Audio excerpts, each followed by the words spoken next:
दोस्तों ये कहानी एक ऐसी लड़की की है जो अपने बॉयफ्रेंड के प्यार में इतनी उतावली पागल हो जाती है जिसके पैसों की कमी को पूरा करने के लिए वो ब्रोथल यानी कोठा नंबर 64 में चली जाती है, जहां वो अपनी काली तितली का काला चमगादड़ बनवा लेती है। लेकिन इसके बाद उसका बीएफ उसे घंटा भाव नहीं देता और वो शहर की नंबर 1 हस्ती यानी नंबर 1 64 की घस्ती बन जाती है, जिसे शहर का हर एक बंदा ठोकता है। तो चलिए देखते हैं इस प्यारी सी गर्लफ्रेंड की कहानी को।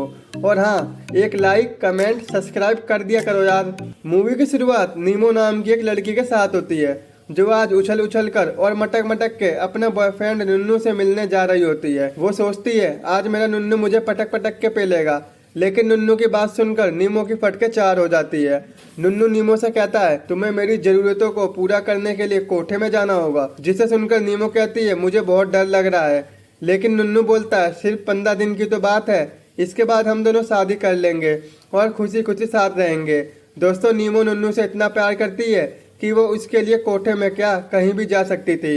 इसके बाद वो एक ब्रोथल में जाती है जहां वो कोठे की मालकिन रानी बेगम से मिलती है। वहीं रानी बेगम उसे ऊपर से नीचे तक ताड़ के कहती हैं मुझे जितना बताया था तुम मुझसे भी ज्यादा कंचा पीस हो।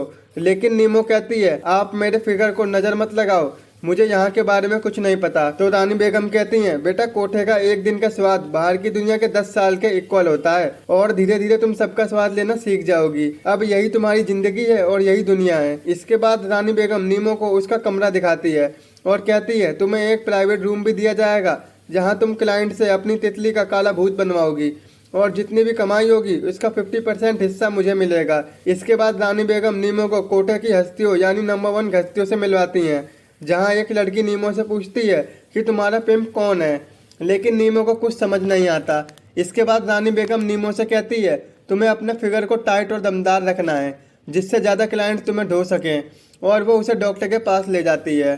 तो वहीं डॉक्टर नीमो से कहता है चल जल्दी नंगी हो जा, मुझे तेरा चेकअप करना है। लेकिन भाई डॉक्टर जरूर कोठे का है लेकिन नंबर 1 ब्रांडेड बंदा है। जब डॉक्टर नीमो का बॉडी चेकअप कर रहा होता है तो वो नीमो से कहता है तुम ऐसे काम क्यों कर रही हो। तो नीमो कहती है मैं ये सब अपने बॉयफ्रेंड नुन्नू के लिए कर रही हूँ, बस 15 दिन की बात है, इसके बाद हम दोनों शादी कर लेंगे और खुशी खुशी साथ रहेंगे। तो डॉक्टर बोलता है तेरे तो लग गए एल, वो काट गया तेरा चूतिया। अगले दिन रानी बेगम नीमो को पेपरिका नाम से इंट्रोड्यूस करवाती हैं। दोस्तों पेपरिका का मतलब होता है तीखी लाल मिर्च, क्योंकि नीमो इतनी हॉट लड़की थी कि जो भी उसे देखे तो देखता रह जाए, और साथ ही उसकी जवान भी बहुत चलती थी। कोठे में पैर रखते ही नीमो को एक क्लाइंट मिल जाता है जहाँ रानी बेगम बहुत खुश होती हैं, और वहीं पेलन कार्य चालू होता है कि उससे पहले पेपरिका उसे रोक देती है। तभी रानी बेगम आ जाती हैं जहां वो उससे कहता है मांगता हूं तो देती नहीं जवाब मेरी बातों का, देती है तो खड़ा हो जाता है रोम रोम जज्बातों का। ये सुनकर रानी बेगम पेपरिका को लास्ट वार्निंग देती हैं अगर तूने अगली बार ऐसा कुछ किया तो मुझसे बुरा कोई नहीं होगा। इसके बाद से पेपरिका काफी खुश रहने लगी थी, क्योंकि जो भी क्लाइंट आता था बुढ़ा जवान आदमी लड़के सब पेपरिका को चूज करके ले जाके जी तोड़ बजाते थे। और बीते 15 दिनों में ही उसने 40 से ज्यादा बुड्ढों के साथ गेम बजवा लिया था, जिसकी वजह से उसके पास ज्यादा पैसे जमा हो जाते हैं। और वहीं रानी बेगम भी नीमो से बहुत खुश होती हैं, क्योंकि जब से पेपरिका इस कोठे में आई है वो इस कोठे को 5 स्टार की रेटिंग तक पहुंचा देती है। उसकी सुंदरता देख के कोठे की घस्तियां भी नीमो को पेल देती हैं, और ये बात पेपरिका रानी बेगम को बताती है, जिसे सुनकर बेगम की तितली में भी खुजली मच जाती है और वो अपने नकली घोड़े के घोड़े से पेपरिका के साथ ही झमाझम कर देती है। उसके बाद पेपरिका की दोस्ती उसके पहले क्लाइंट फ्रैंको से हो जाती है, जो एक साथ डेट पर जाते हैं। दरअसल फ्रैंको को पेपरिका से प्यार हो जाता है। फ्रैंको नीमो से कहता है तुम मुझसे शादी कर लो, लेकिन पेपरिका कहती है मैं अपने नुन्नू से बहुत प्यार करती हूँ, जैसे ही वो अपनी बिजनेस मीटिंग खत्म करके घर आएगा मैं ये काम छोड़कर उससे शादी कर लूंगी। इसके बाद वो अपने बॉयफ्रेंड को कॉल लगाती है जो उसकी कॉल को पिक नहीं करता, जिससे पेपरिका का मूड ऑफ हो जाता है। तो वहीं फ्रैंको पेपरिका का मूड सही करने के लिए उसे डिनर पर ले जाता है, जहां वो काफी मस्ती करते हैं। और वहीं पेपरिका अपने बॉयफ्रेंड को किसी और लड़की के साथ देखती है, जिसको देखकर पेपरिका के पैरों से जमीन गायब हो जाती है। पेपरिका नीनू से पूछती है ये लड़की कौन है और तुम लंदन से कब वापस आए। तो वहीं दूसरी लड़की बोलती है तू कौन है। तो पेपरिका कहती है मैं इसकी धर्मपत्नी नीमो हूँ। तो वो हंसकर बोलती है अबे मैं इसके साथ 3 साल से टकवा रही हूँ। तो पेपरिका कहती है मैं तो 4 साल से। तो ये सुनकर वो लौंडिया वहां से चली जाती है और उसके पीछे पीछे नुन्नू उसे मनाने चला जाता है। ये देखकर वो समझ जाती है कि मेरा चूतिया कट गया है और डॉक्टर सही कह रहा था। जिससे नुन्नू बहुत ज्यादा सैड हो जाती है, जिसके लिए दिन रात ठुकी उसी ने मेरा तितली का काला चमगादड़ बनवा दिया, जिसका फायदा उठाकर फ्रैंको नीमो को अपनी बातों में फंसा के अपने घर में ले जाके दबा के हैंडपंप देता है। अगली सुबह पेपरिका फ्रैंको के लिए चाय पानी लाती है तो फ्रैंको कहता है तुम मुझसे शादी कर लो और मैं जल्द ही नेवी का कैप्टन बनने वाला हूँ। तो पेपरिका उसे साफ मना कर देती है क्योंकि वो फ्रैंको से कहती है प्यार में धोखा और तुम सब ने मुझे ही ठोका, मेरा मन करे तो तुम्हारे पिछवाड़े में दे दूं लोटा। वहीं पेपरिका फ्रैंको से ये बोलते हुए जाती है अब मैं फिर से कोठे में काम करूंगी क्योंकि तुम लोगों ने पहले से ही मुझे गस्ती बना दिया है। अगले दिन नुन्नू ब्रोथल में पेपरिका से मिलने आता है। नुन्नू पेपरिका से कहता है तुम यहाँ जितने भी कमाती हो उसका 60% मेरा होगा। तो पेपरिका कहती है अबे ओ मैं यहाँ खुद 50% कमाती हूँ और तू मुझसे 60% लेगा। तो नुन्नू कहता है मैं तेरा पिम्प हूँ।